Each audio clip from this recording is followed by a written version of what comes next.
This is Mike Hicks again, and I'm going to introduce today in class the production possibility frontier. And I'm going to do so in the software Paint because I'm going to draw on that. And I think that will be one of the first examples. In later classes, I'll also be doing some lighted screen instruction. So we're going to play around a bit with these to elicit your feedback on the relative quality of the different tools. So if you'll forgive me, with my graphic abilities. I did not do well in finger painting in kindergarten. This has nothing to do with my technology skills and everything to do with a kindergarten teacher who stressed academic performance in a foreign language over finger painting, much to my dismay. So I'm going to begin with, we're going to construct a two good world, right? Now I'm going to draw a vertical axis here as well as I can, and then in a horizontal axis. And the two goods are going to be guns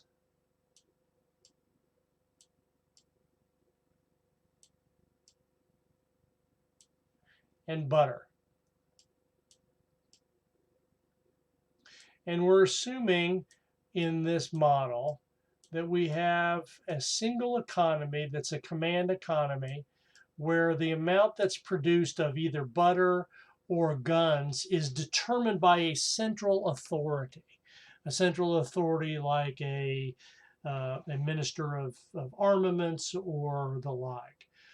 And this economy was actually used to help explain by an economist to the German government in early 1918 that they were about to lose World War I. This was a shock to the Germans who had held the Western Allies to a nearly static environment from 1914 to 1917. So the French, the remaining Belgian army, and Great Britain and Portugal and Italy were unable to make real inroads into them. And on the east, they had finally defeated Russia and were rushing soldiers as fast as they could from revolutionary Russia to the Western Front to help defeat the Allies before the American army that they thought very little of was rushed to battle. And so but they were also facing hunger at home, very deep hunger, because they had allocated so much of their productive capacity to military hardware. They did not have the machinery to harvest the fields. A large number of young and middle-aged men were engaged in the war effort, so they failed to acquire sufficient food to feed their population. So in um, the warning was that by the summer of 1918 there would be widespread hunger. And this graphic, many believe, actually sort of spawned the German offensive of March of 1918, and that culminated in its collapse in August of 1918, and then the American success and the British and French success in routing the Germans up through November 11th of 1918. So perhaps apocryphal, but a basic idea here. And so the first graphic I'm going to show you is just what would happen if there was a linear or straight representation, so that for every unit of butter that we had, right here, right, every unit that we reduced butter by, we had a production increase that's linear in guns. This is a linear trade-off. And that linear trade-off would mean if we move from this point, from check mark to X in butter, if we decreased our butter, then we go from check mark to X here in the production of guns. So we're moving down this line here from point A to point B, right? And so because it's linear, if we then move to a point C, we went from X to Y.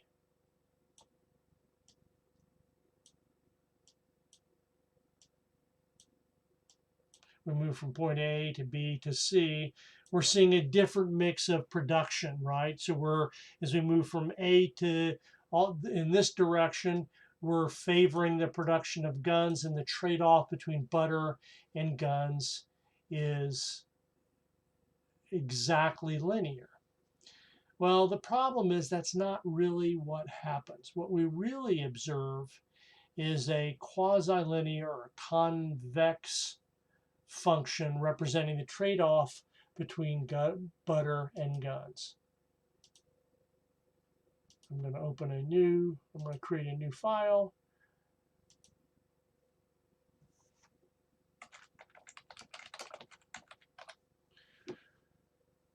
All right, so we'll do the same thing now. We'll pick a nice dark blue,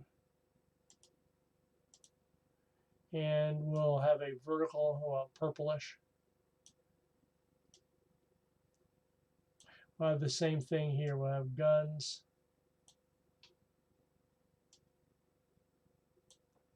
And butter. The real trade-off between the two is convex or concave to the origin, right? It's not linear. So that means if we're moving between the two, let's pick a lovely chartreuse here. Let's say we start off at this point, right? We'll call this point A. We're producing this amount of butter and this amount of guns. If we decide, as the concern was in 1917, 1918, that we needed to move, and the question was, we need more guns and more butter? Butter was a staple for the Germans. It still remains a common condiment at every meal. If we were to have more butter, if we move from point A, let's say, to point C here,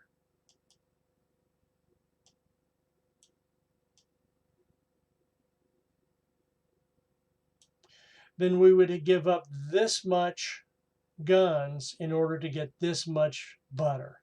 And so this introduces us to the first concept in economics that everyone needs to understand, and that is opportunity cost. The real value of anything is measured by what you give up to get that thing. So the real cost of getting more guns isn't necessarily measured in dollars or Deutschmarks. It's measured in the amount of butter that you would have to get up to give those guns, or the value of additional butter. The way to measure the additional butter that you would need to get in this model would be in measuring the amount of guns that you have to give up to acquire that level of butter. So this is the first model, and we're assuming no representative agents. We're assuming production processes here, and that are relatively transferable between guns and butter. But the second big important point of this model is not the opportunity cost, it is the law of diminishing returns. And so as we go from producing one good to the other, we move from point A to point C, and then from point C to point D here, right, where we give up all of our guns to get butter, that the opportunity cost as we move to the extremes is higher. So we're going from A to point D here, or from A to the movement from A to C may get us cost us the same amount of guns, right? But it's gets diminishing amount of butter. And the reason for this is quite simply that any production process, when it becomes crowded, is subject to diminishing returns. And we know this to be the case. You could see it in the real world all the time. And the examples that I like to give are a fast food restaurant. There's a period of increasing returns. If you have one person working, they're not very efficient. They're handling the burgers, the fries, the drinks, and the cash. If you add a second person, maybe one person can take the orders and package them, and the other person can cook. So the two of them can produce more than twice as much as one of them. So that's an increasing return. You add a third person, now maybe they manage the drive-through, the front entrance, two package, and one cooks. The three of them can produce more than 3 times what the sole person cooking might be able to produce. And so there's a period of time now where you add a fourth person, and maybe that fourth person can produce more than the first person, but the additional benefit of that fourth worker isn't as big as either the second or the third worker. At some point, we peak out at our increasing returns. And then you add a fifth worker, and maybe they're at that point, they're not as productive as the fourth. They're not adding as much to the production process as the last two workers.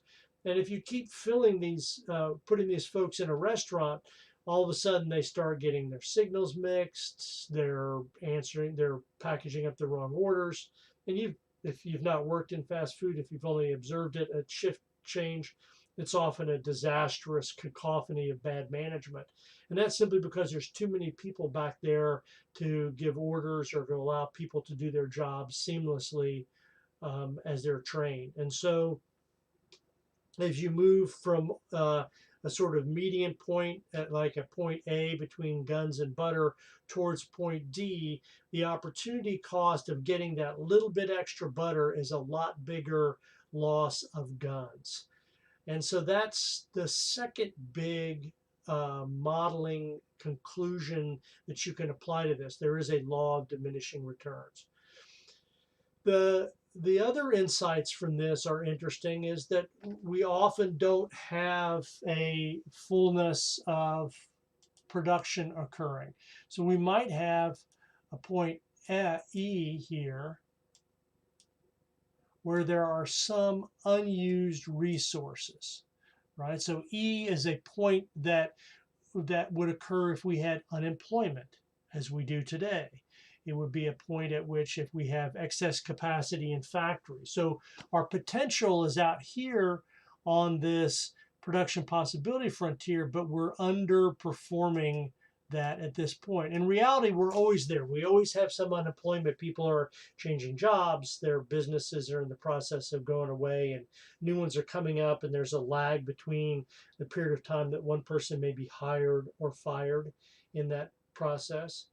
And so there's always unemployment. We always have excess capacity. We have open restaurants, or restaurants that could be open, but nobody owns them, or the bank owns them and nobody is producing something out of them, or we have factories that are excess and there's equipment in them that are not being used. So we're almost always at something under full capacity economy. Part of the reason for this is moving to that has its own law of diminishing returns. And as we get very close to our full productive capacity, we also experience unemployment, or excuse me, inflation. But that's not in this model. It's just a reality we'll talk about later. And then we also could have, let me get another model and see if this works. We also have technology, and the technology could affect both products so that the production possibility frontier could move out. So we could go from point A to point F here along a new production possibility frontier in which both butter and guns have an improvement. That's known as a general purpose technology. Or let's say that after we've moved to that general purpose technology, we have a technology that's only applicable to the production of guns. And so in that case, there would be no more butter produced, but we might have a expansion of the production possibility frontier here for guns. And that means we could go from point F maybe to point G out here. All right. And so I'll undo that. We'll call that point H so as not to confuse with guns or butter, right? So there's point H out there. This could also work in reverse, and we're seeing that happen now. We're seeing the productive capacity of the United States contracting because of death and morbidity due to COVID. And so we could have the production possibility frontier moving inward like this, right, or down, so that we could be producing at a point I here that is occurring because of an overall loss of productive inputs because people are sick or have died due to COVID. And so each of these describe a unique element of this. So again, what are the big things that we learn about in the production possibility frontier? We have a very naive or simple model of the economy. Exists of two goods. The choice of production is made by a central authority. There's no prices at work here to determine what we produce. We know then that there's an opportunity cost that exists between moving along a convex production possibility frontier from point A to point C or point C to point D, so that the closer we get to the axis of butter, the more guns we're giving up to get another unit of butter, or the closer to the guns axis that we are approaching, the more butter we must give up to get another unit of guns. That is the opportunity cost. We know that the graphic is convex because of the law of diminishing returns. It's the first you've heard about it. That law of diminishing returns will appear in some form throughout the rest of the economics class. We also can use this graphic to illustrate a point E, which is a point of suboptimal production, which we're almost always actually at. We can use this framework to describe a general purpose technology that improves the productive capacity both of butter and guns. That's the yellow graphic of point F here. We can use this graphic to describe a limited purpose technology or production improvement that affects only one of the two products, in this case guns, so that we're moving out to point H on that black or dark gray production possibility frontier. And then finally, using the khaki tan point, we can move to point I as we have some reduction in technology. So think about how warfare in the 20th century affected these. We lost productive capacity because of the human loss of life in the world wars. We saw at the same time productive capacity expand enormously in the every nation during the war as every available resource was used, right? So the movement of Rosie the Riveter from doing home production to working in a factory represents a huge rightward shift to the production possibility frontier. You could almost use economics in this way to describe recent history or history at any time in this model. What are the problems with this model? Well, it doesn't explicitly prove the law of diminishing returns. We have to appeal to knowledge elsewhere to do that.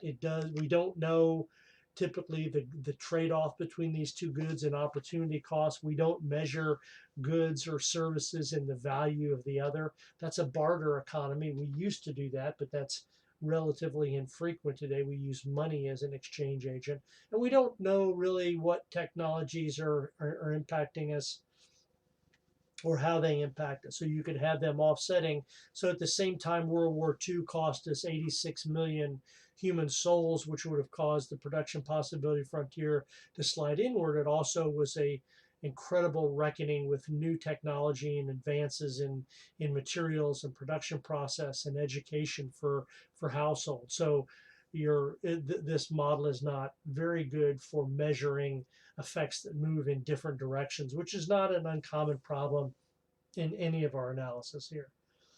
And we'll talk about that as we go down the road. So here we are, the first model, the production possibility frontier. Some books refer to it as the production possibility curve. And again, it's a very famous and very important way to think about an economy and to introduce yourselves into model building. Thank you.